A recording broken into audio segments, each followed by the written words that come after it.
우리의 공동체를 파괴하는 범죄와 폭력에 대한 전쟁을 선포하고 이를 소탕해 나갈 것입니다. 취임 3주년, 박근혜 대통령의 발언을 분석하던 비디오 머그는 1990년 노태우 정부의 범죄와의 전쟁이 떠올랐습니다. 박근혜 대통령의 많은 발언이 마치 무언가와 전쟁을 치르는 것처럼 들렸기 때문입니다.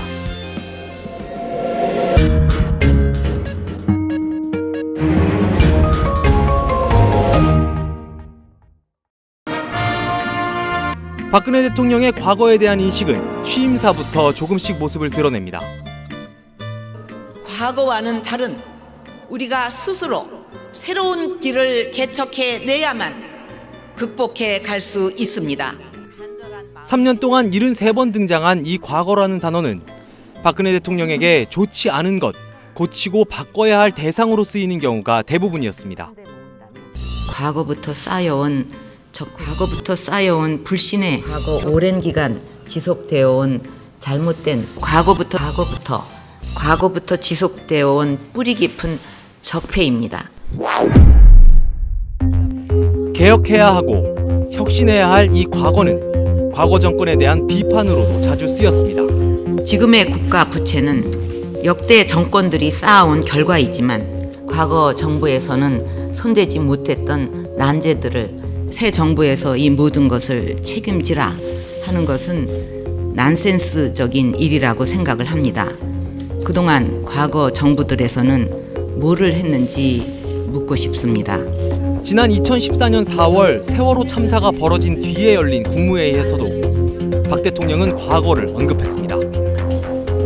저는 과거로부터 켜켜이 쌓여온 잘못된 적폐들을 바로잡지 못하고 이런 일이 일어난 것에 대해 너무도 한스럽습니다.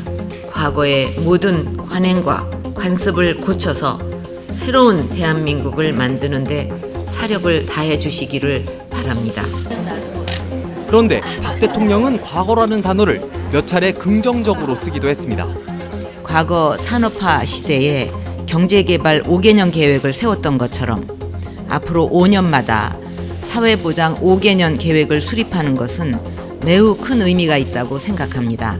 우리 국민들은 과거 한강의 기적을 이루었고 과거 우리 국가 경제가 어려웠을 때 우리 근로자들이 중동 열사의 사막에서 흘린 땀이 오늘의 대한민국을 일으키는 데 큰 기여를 했습니다.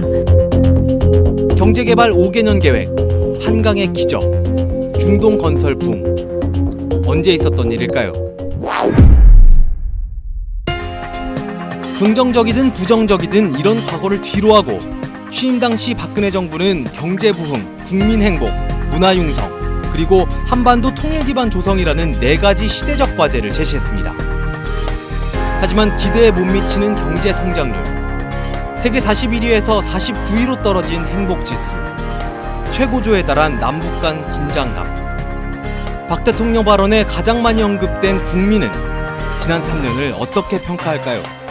앞으로 남은 2년, 길지도 짧지도 않은 이 2년의 시간이 박근혜 정부가 역사 교과서에 어떻게 기록될지 좌우할 겁니다.